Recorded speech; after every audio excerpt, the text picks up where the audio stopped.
Hi everyone. Really quickly, this is an In the Mind of Jerry Garcia for Crazy Fingers video podcast that I have a very special guest with, who is Alan Gilman of Uncle John's Band in Tampa, Florida. And Alan he's been on my channel before. He's by far my favorite Jerry Garcia tribute guitar player. He's got perfect pitch. He sounds just like him. And to make a long story short, I taught a workshop, and at the end of it, somebody asked, well, how do you solo over Crazy Fingers? And I said, well, I'll make a video for you.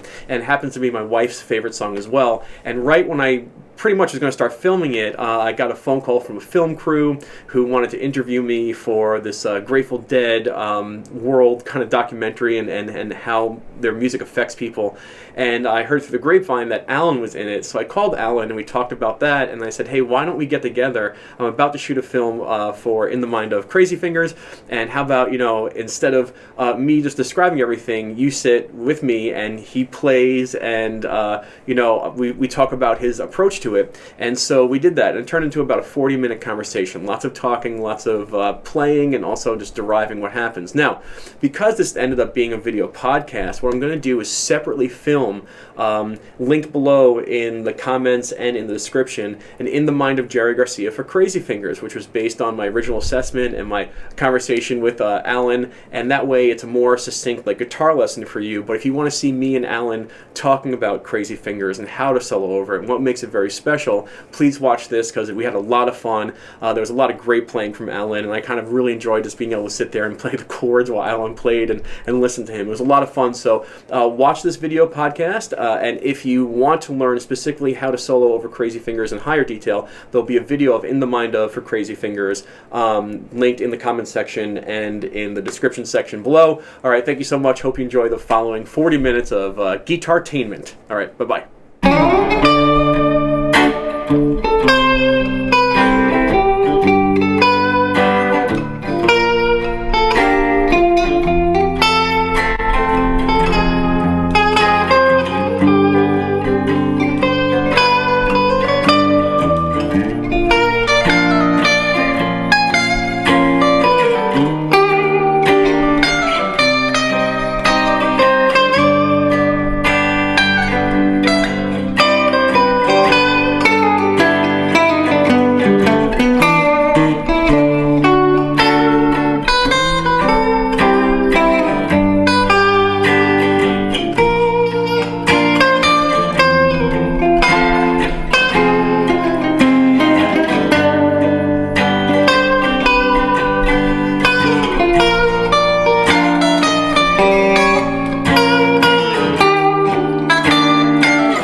Very special episode of StichMethod.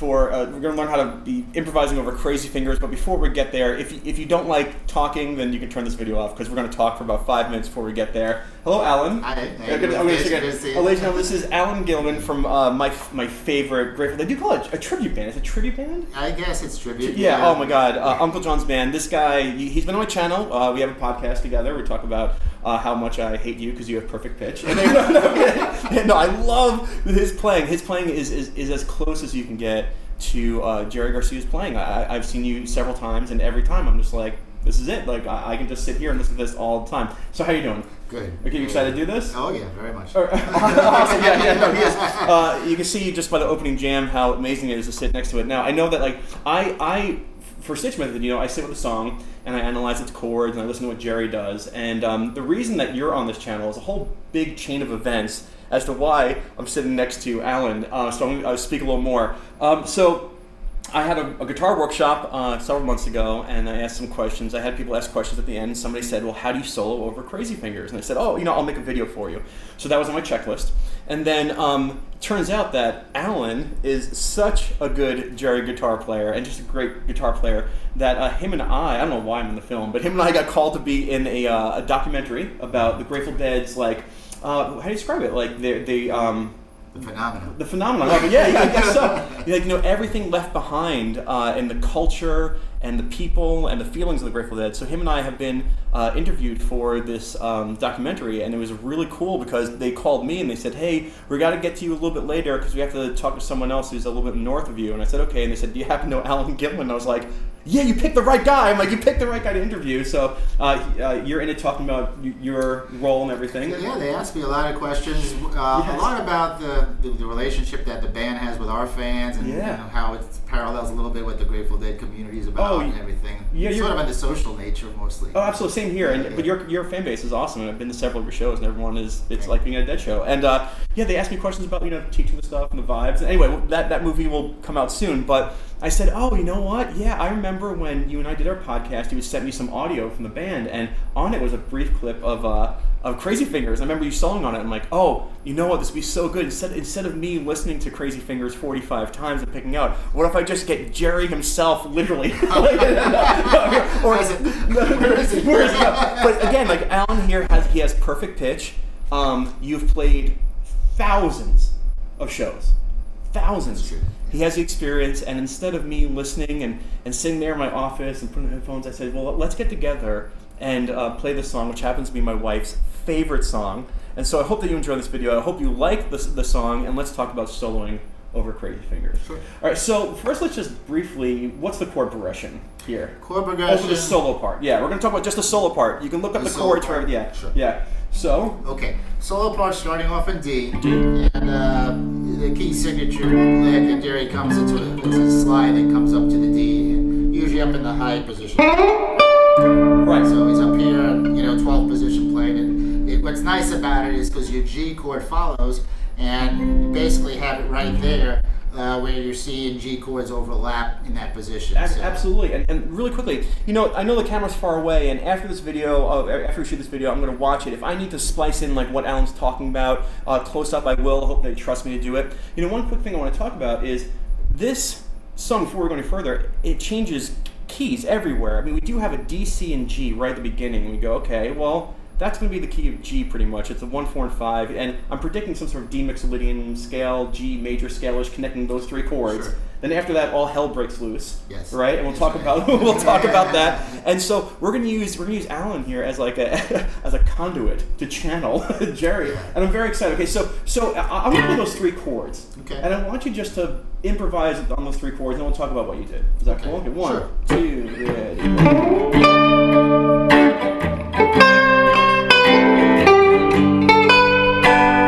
Perfect. We're going to keep it going. All right. And that's the simple approach coming down. So you're basically coming from the D. Yep.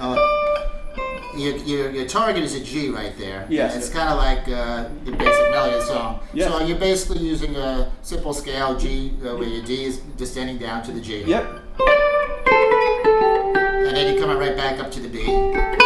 Now that B is I want to talk about that B. What I like about that B, and I've talked about many times on my channel, is that B is the major third of G, and the major third is like Jerry's sound. It's such a happy sound, and when they're landing on the G, interestingly enough, I'm going to break this stuff down. Like that's what I do. No, the DCG movement is, you can say it's in the key of G, and we start with this D, so this D mixolydian type progression, and you can hear that the vocal line pretty much starts off the solo. Every time I've listened to Jerry do it, it mimics the vocal line very much. I'll link a video below about 8 easy steps to a guitar solo. I talk about, again with Jerry Garcia, how he usually comes in with a vocal line and then starts to pixelate it. That's what's going to happen here. But when you move from the D, he hits the D, and then as we go to the C, he hits the G note, and inside of a C is a C and G, and he emphasizes a different note besides the root. Then when it comes down to the G, kind of lifts this beautiful sound with the major third of the B. Is that correct? Yeah, absolutely correct. Cool. All right, go ahead. Sorry, you were going to say something? No, that's fine. And what's nice about landing on that B is with the B flat coming up, there's your chromatic half-step drop. Right. So it just kind of tensions right into the B flat is. This video is going to be like an hour and a half long. I'm so sorry, but stay tuned and watch this. Interestingly enough, we were talking how the vocal line is a chromatic line once it leaves the D chord. And then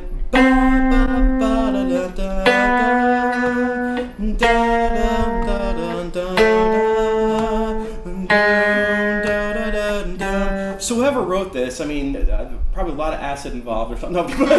But just such a cool way to link together a chromatic line. You sometimes see chromatic lines moving inside of chords, like A major to, like A minor to A minor major 7 to A minor 7, that type of stuff. But they're not staying on one chord, they're moving. And because of that, what's about to happen starts to get really, really trippy. All right, so let's just talk about that. So D, da, da, C, da, da, da, da, G, da, and now we go to a B flat major.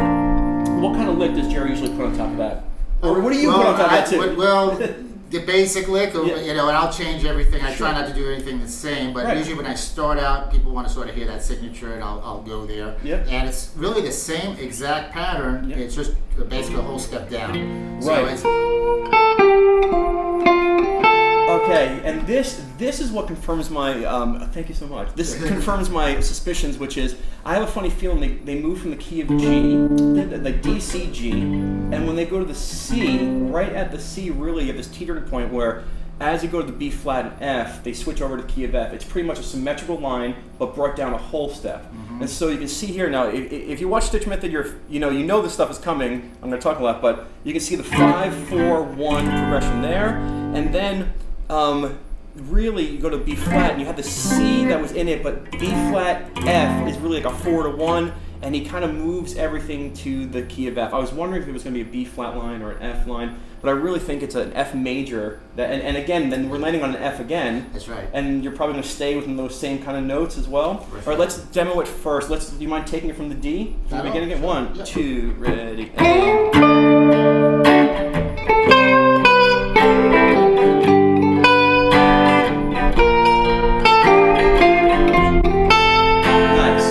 And then we're going to do something. So, what was that line? So you had right?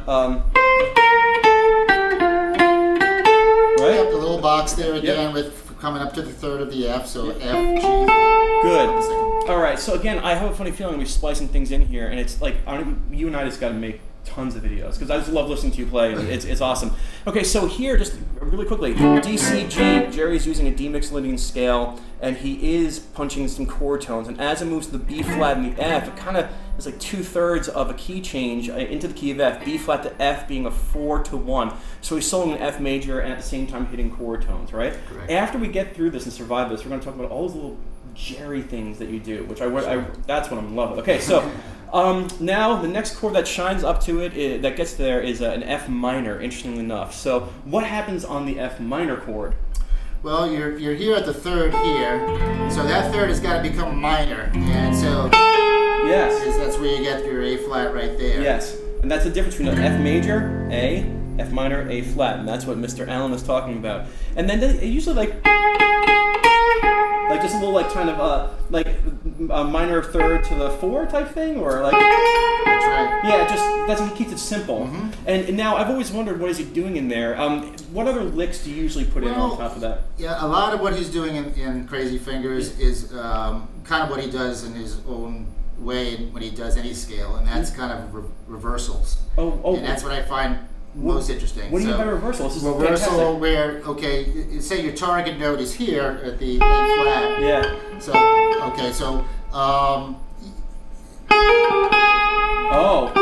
So, in other words, he goes up, comes back down, goes back up again. So sometimes it's a 2 or 3 step move to get to the note where he is.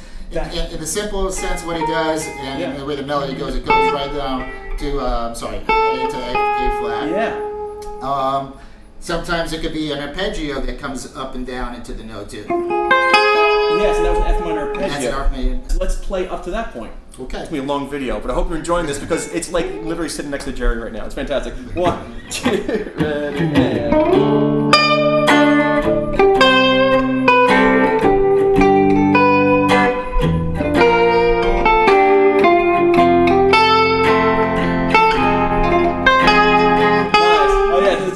There's that little arpeggio tucked in there. You can stay on the note, but it's more interesting if you throw an arpeggio and flips around notes in reverse orders and so forth. And this is Jerry's art form, which is it's never really consistent, and it's either a scale work or arpeggio, and you gotta just kind of like be in the moment, right? Again, I'll spice some things in. Who knows how many videos this lesson will actually become, because I'm so much fun, I don't want to leave. All right, so, and then interestingly enough, that F minor scale leads right into the G. where you landed, right? All right, so we'll not skip over, but pretty much he's coming to a G, and he lands on a G. Now, if that G is being held, how are you soloing over that little, like...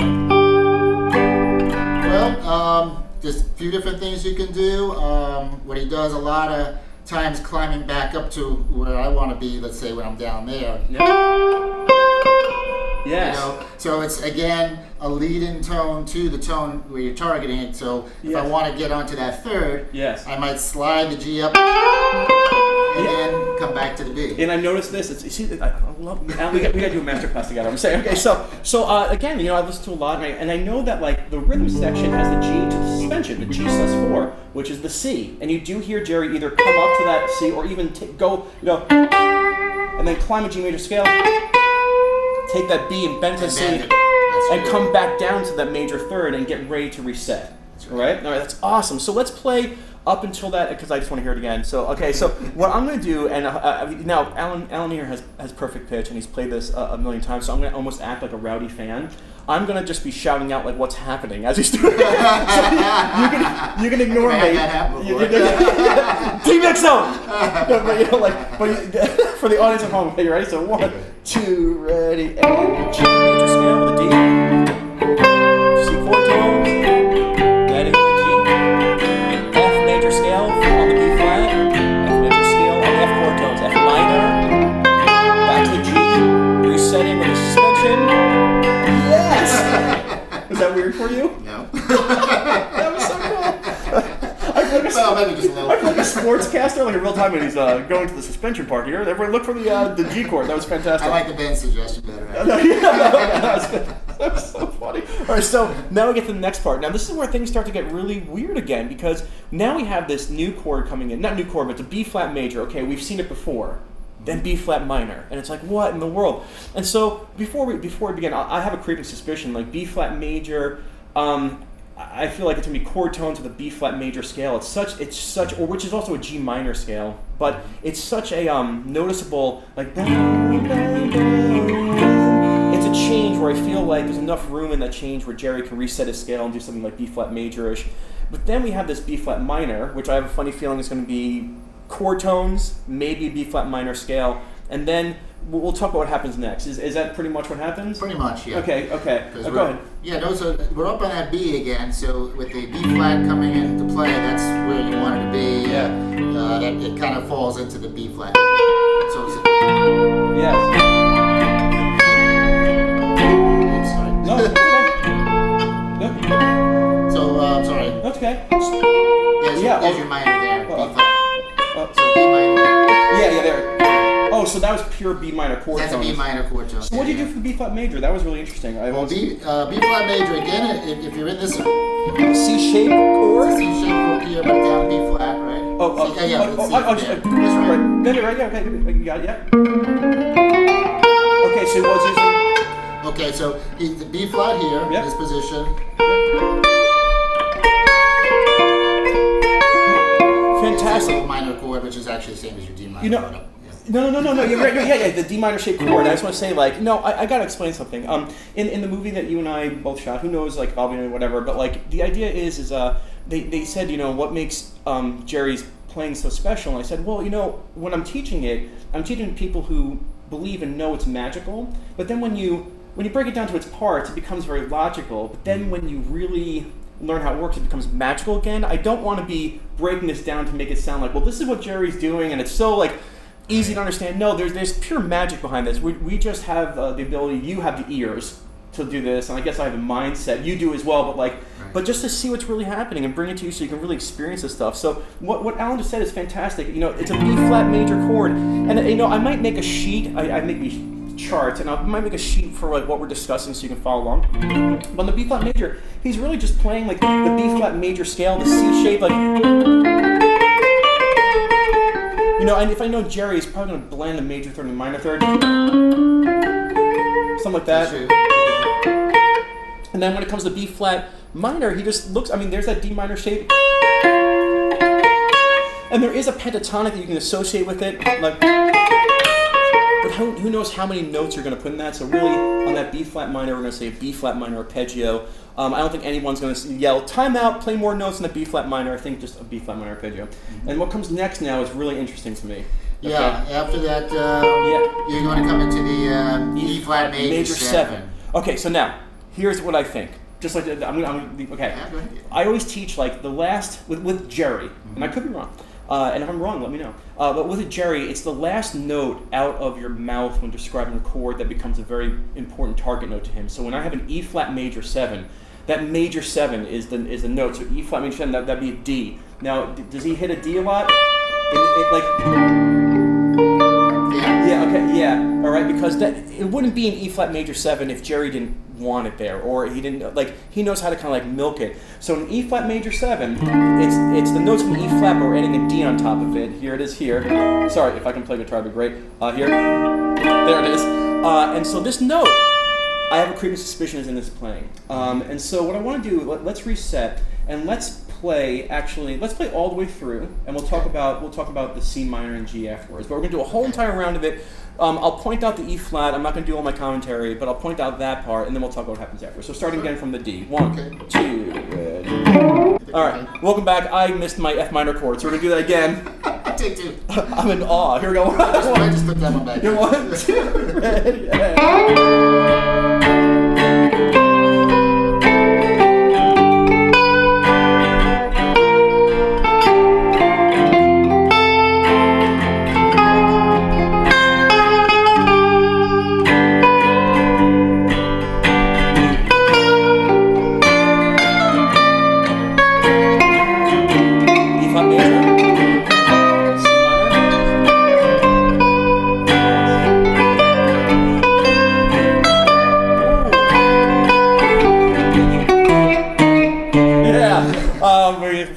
We're just going to play it all day long. That was great. All right, so on top of the E flat major 7, you show me what kind of riff you just did right there. Well, yeah, what I did from there, from the B flat minor. Yeah. I would guess that would be the F right there.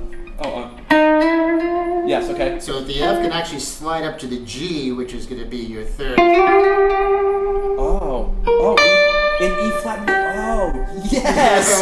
Okay, good. You did that, and it made me like a little shortcut there, yeah. But that was really cool. The 3rd is again that impact of the song. It seems a lot of times. It is. What he wants to do. And when he played it mentally, you probably watched my face and rewind it. But like when you hit it, I was like, delicious, you know. And you're right because G sharp, just like you know, G sharp's the major 3rd of E. We're playing an E flat major 7, making the G the major 3rd. My brain short circuited there for a second. Right. But that's brilliant. So when I'm on the E flat major 7, you hit that G. Nice. Oh my God, fantastic. And did you throw anything else in there? Well, you can kind of play the arpeggio in that chord. What was that little Jerryism? Yeah, that's what we're getting to. What was that? There's the beef. Yeah, that's all right. Okay, so I want to really analyze that. So show me like what that little like. So that's again. That's chromatic. It's the chromatic pull-off. Yeah.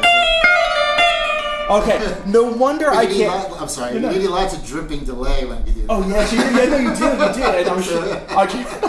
I can't wait to go to your next show and be like, there's the dripping delay. No, you do, because it does have that delay. But the reason it's so funny because when we first did our podcast, I couldn't remember. I remember I asked you, we've never talked about it. What's that thing? Is it a slide and a pull off? But you're saying to me, it's just a double pull off. Oh, sorry. Chromatic pull off all the way down. Okay, so my question to you is, and I'm being very serious, my ring finger is the weakest link on my pull off chromatic agenda. Okay. You know, so like when you were first discovering that little like. Did you have a tough time with it, or did you? Yeah, I sometimes go in between almost a hammering and a pull off, both combine that way, because sometimes if I want to get a little more emphasis on it, yeah, you could also. Ooh. You can kind of get the same effect sort of hammering it, but I find it really sounds the best when you're doing a little of both. Wow. So I don't keep all the fingers on there, but I kind of have them moving synchronously with the pull-off. Wow. A hammer-on pull-off. That's because I would line it up and get it ready. Which is perfectly fine. Well, I don't know. I mean, I'm trying to. I got to work on the hammer-on pull-off. So that's really cool. What he means is not having your fingers set up all the way, like you really like. like that and getting that little like, right. Ooh. Okay, that's one Jerryism down. I'm going to sit talking forever. Oh my God, we got like 7 more minutes. The advantage of doing it that way is you could bend anywhere in between if you care to.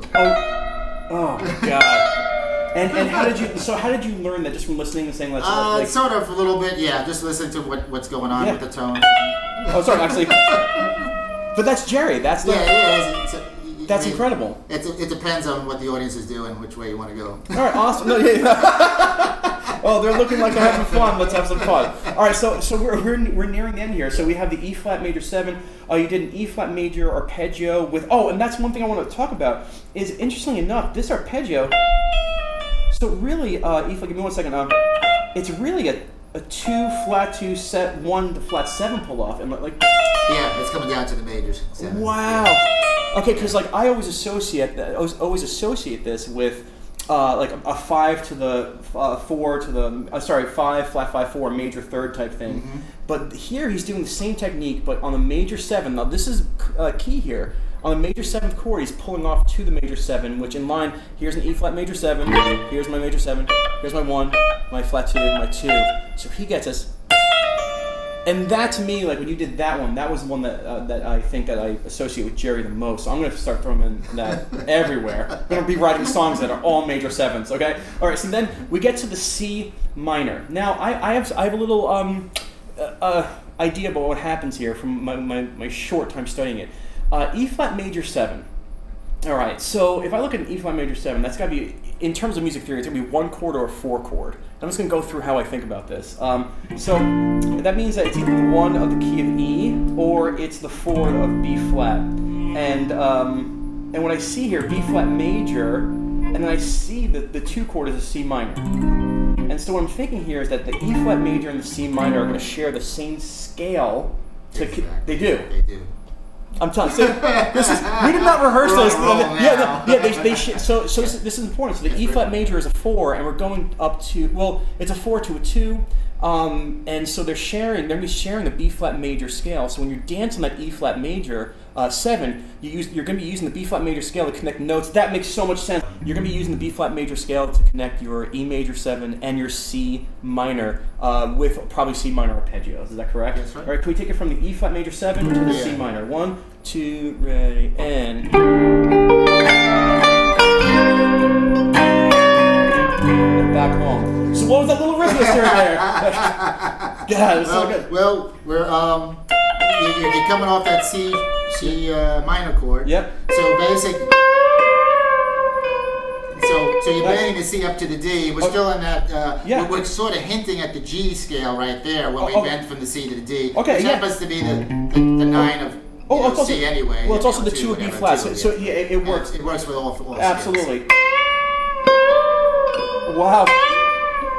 Wow. All right. So what we're learning here is that Jerry really, it's funny because Jerry is quick to react in 2 different ways with like chromatic runs or bending, and I feel like the reason I love this song so much and your performance of it and his performance, we're going to jam on it again, is that you really got to decide. Do you want to step with chromaticism or scale notes, or do you want to bend up to where you do, and how it varies will give you that buttery sauce known as the Crazy Fingers solo.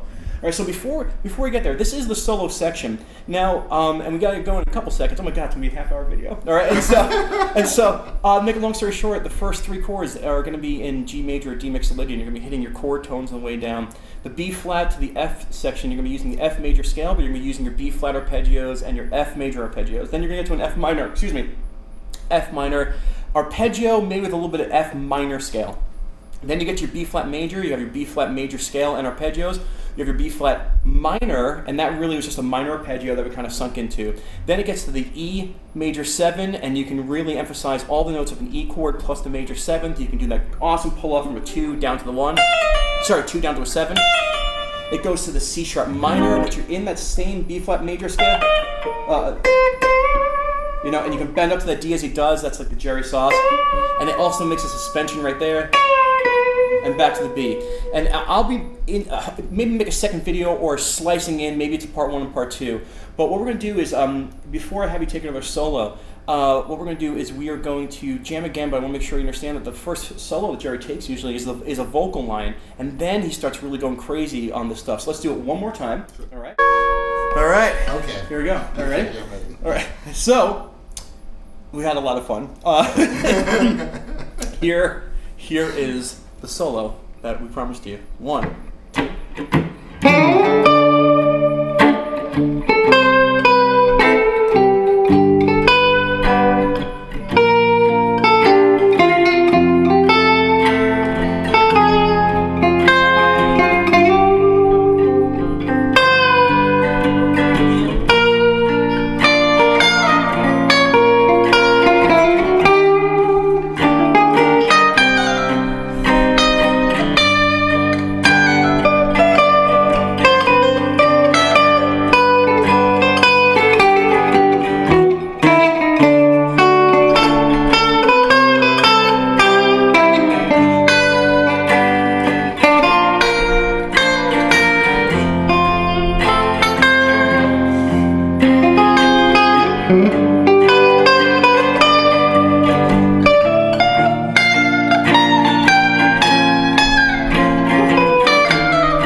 So like you probably know, I was just staring at your window listening. It's you know, let me tell you, like teaching Jerry, like, you know, it gets, and not that it gets cumbersome, it's just like, oh, you got to break down everything he does, and you got to play it, and it's just such a joy to play and have you do it. And I'm like, this sounds so good. Like, it sounds so good. That was excellent. So before we get going, and this is probably going to be, you know, it'll probably be turn into like a live, like just a video podcast on Crazy Fingers, and then I'll probably make a video like shortening of what we talked about. It's gonna be a crazy series on Crazy Fingers because it's worth it. But before we get going, so if you plan ever on taking a vacation in the Tampa-ish area, St. Petersburg, Clearwater, Sarasota, Bradenton, what's north of Tampa? Oh, north of Tampa. We have no idea. North of Tampa. Newport Richie. Newport Richie, is that North Tampa? If you're gonna be in the Tampa area, you can see Uncle John's band play every Thursday. And how much does it cost? Nothing. It costs nothing. Amazing. It's amazing. At Skipper Smokehouse, which is such a cool venue. I mean, when the sun goes down, that place is just awesome to be in. They have food there, and it's a great crowd. You can come see them and really enjoy their music and pay attention to Alan's playing. And really, it's so spectacular. Just the fact that, you know, when I met you, the fact that you live so close to where I live, I was like, this was meant to happen. I'm surprised we didn't do it sooner. I can't thank you enough for being on the channel. I hope everyone watched this monster video and enjoyed it. And I will probably make a separate, like, condensed version that I'll put a link up somewhere of just like what Alan taught me and you, so you can see it all. But thank you so much for being here. Thank you awesome. So much. And again, go check out Uncle John's band. Where can they listen to your music if they want to listen to it? UncleJohnsBand.com. There'll be links there. Yeah. Hippie Girl Anna. Hippie Girl Anna. We have on Facebook. That's a link to all our videos as well as audio stuff. We're up on archives. And she's actually editing a video right now. Yes, she is. Yeah, that's right. Working on which one is this one? This is the 1000th show. Oh, that's we had 1,000 Thursdays at Skipper's. Yeah, I was there. Oh my God, you might see my little bald head from the back. Yep. We're working through it. Cut that out, would you? That was a great show. That was awesome. Yeah. And I remember, and before we go, I just remember the first time I saw you guys, one of the first songs you played was Scarlet, and it was okay, you know, Scarlet, cool. And I heard everyone say, you got to hear them. And then you took your solo, and I was like, holy moly. And I took my phone out, and I was like, everyone needs to hear this. Like, this is amazing. So really, they really are fantastic. You can close your eyes and really enjoy the show.